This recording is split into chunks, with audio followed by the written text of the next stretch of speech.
Hai guys, sekarang saya berada dekat rooftop saya punya hostel. Sejuk. Sekarang ni 3 degree Celsius. Dan saya dah just nak tengok lah ada apa kat rooftop. Ini macam lawa juga. Asik. Dan disebabkan saya just nak tengok je so saya just pakai baju macam ni. Gamble lah, boleh tahan letak. Tapi menggigil juga lah.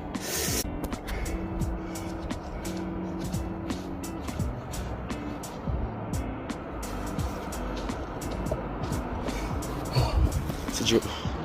And I saja nak tunjuk nak baju lasing. Okay guys, saya nak pergi ke Family Mart beli air dan beli makanan. And saya decide untuk tak nak bawa sweater. Sekarang 3 degree Celsius. Rambut dah kembang.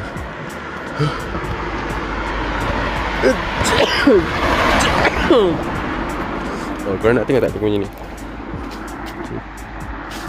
Tada. Meriah.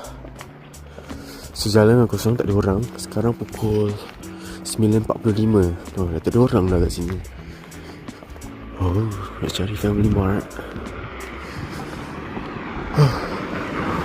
Sejuk. Nak ambil gambar kat sini okey ke?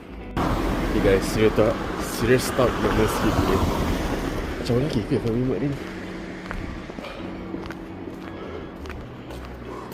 Tadi pun you see?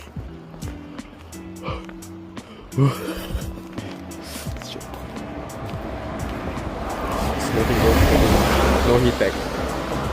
But I got jeans lah.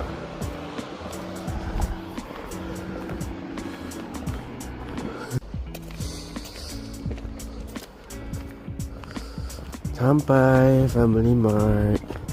24 hours.